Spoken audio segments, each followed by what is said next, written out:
সবাইকে আসসালামু আলাইকুম। আজকে আপনাদের সামনে যে বিষয়টি নিয়ে আলোচনা করব সেটা হলো যে রাইট ফর্মস অফ ভার্ব।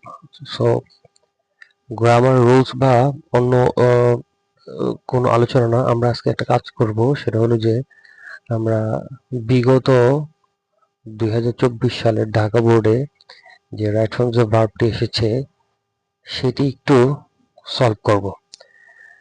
আচ্ছা, আমাদের এই right forms of verb solve করার ক্ষেত্রে বা আমরা যখন এটা ফিল আপ করবো, প্রথম আমরা স্টেপ বাই স্টেপ বা ধাপে ধাপে কোন পদ্ধতিটা অবলম্বন করলে আমাদের সবচেয়ে কার্যকরভাবে আমরা এই রাইট ফর্মস অফ ভার্বটা সঠিকভাবে ফিল আপ করতে পারবো। আমরা 3-4টি কাজ করব।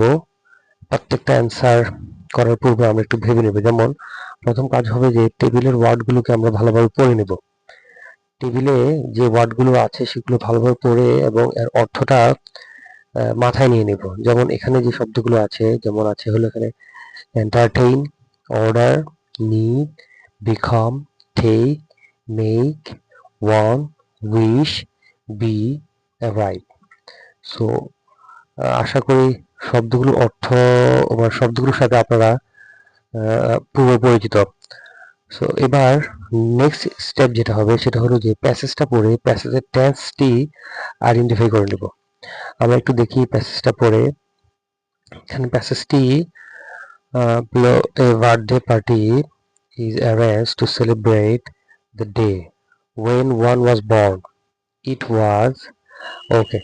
It dash a happy occasion. Recently it আচ্ছা, টেন্সটা আইডেন্টিফাই করব যেভাবে আমরা এই প্যাসেজটা পড়ে প্রথম সেন্টেন্সে দেখো ইজ পেলাম আমরা। সো আমাদের মোটামুটি বোঝা যাচ্ছে, বুঝতে পারছি আমরা যে এই প্যাসেজটা হলো বার্থডে পার্টি বা হলো যে জন্মদিনের যে আমরা অনুষ্ঠান বলি সেটি নিয়ে আলোচনা করা হয়েছে এবং সেটা বর্তমানের এর প্রেক্ষাপট বা এর প্রভাব নিয়ে আলোচনা করা হয়েছে। সো যেহেতু বর্তমান সম্পর্কিত বিষয়গুলো এখানে তুলে ধরা হয়েছে, সো টেন্সটি হবে প্রেজেন্ট টেন্স। প্রেজেন্ট টেন্স যখন আমাদের মাথায় থাকবে, সো প্রেজেন্ট টেন্স বলতে আমরা মাথায় প্রেজেন্ট টেন্স যেহেতু পেয়ে গেছি, প্রেজেন্ট টেন্সের ভার্বগুলোকে আমরা মাথায় নিয়ে আসবো। ফার্স্ট এখানে ফিউচার অ্যান্ড পাস্ট টেন্সের যে ভার্বগুলো আছে সেগুলো আমরা আপাতত আমাদের মাথায় মানে হল আমরা চিন্তা করব না, কারণ যেহেতু আমাদের প্যাসেজটা প্রেজেন্ট টেন্সে, সো আমরা প্রেজেন্ট টেন্সের ভার্বগুলো নিয়ে একটু চিন্তা করব। আচ্ছা, যেমন উপরে বি ভার্ব বক্সের মধ্যে বক্সের যে বি ভার্ব বি ভার্বটি আছে, এই বি ভার্ব যেটি রয়েছে এখানে সেটির জন্য আমরা যেহেতু প্রেজেন্টে আছে আমরা চিন্তা করব যে বি মিস হলো M is R. Okay, so এটা আমরা মাথায় রাখবো।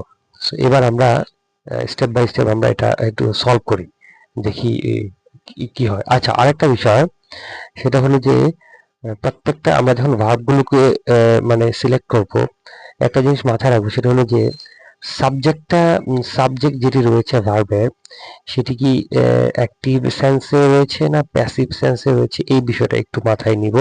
কারণ হলো যখন প্রেজেন্ট টেন্স আমরা প্রেজেন্ট টেন্সের ভার্বগুলো এখানে বসাবো, প্রেজেন্ট টেন্স বলতে টেন্সের দুইটা প্রকারকে মাথায় রাখবো। একটা হলো যে প্রেজেন্ট টেন্সের যে 4টি প্রকার রয়েছে তার অ্যাক্টিভের স্ট্রাকচারগুলো এবং প্যাসিভের স্ট্রাকচারগুলো, দুটো স্ট্রাকচারই আমার মাথায় রেখে কাজ করতে হবে।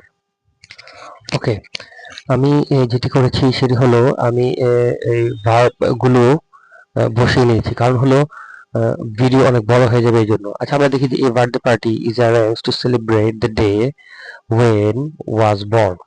When was born. ওকে, এরপরে যেটি রয়েছে ছিল ইট, এখানে একটা গ্যাপ ছিল, তো আমরা একটু পড়ি it is a happy occasion. এখানে বি ভার্ব যেটি যে বক্সে যে বি ভার্বটি ছিল তার পরিবর্তে আমরা এখানে ইজ নিয়েছি, কারণ হয় অর্থে প্রেজেন্ট ইনডিফিনিট এখানে আমাদের ভার্ব দরকার, কারণ এখানে তো কোনো ভার্ব নাই। It subject third person singular number, এই জন্য আমরা একটা অক্সিলারি ভার্ব এখানে ইজটা মেইন ভার্ব হিসেবে ব্যবহৃত হয়েছে।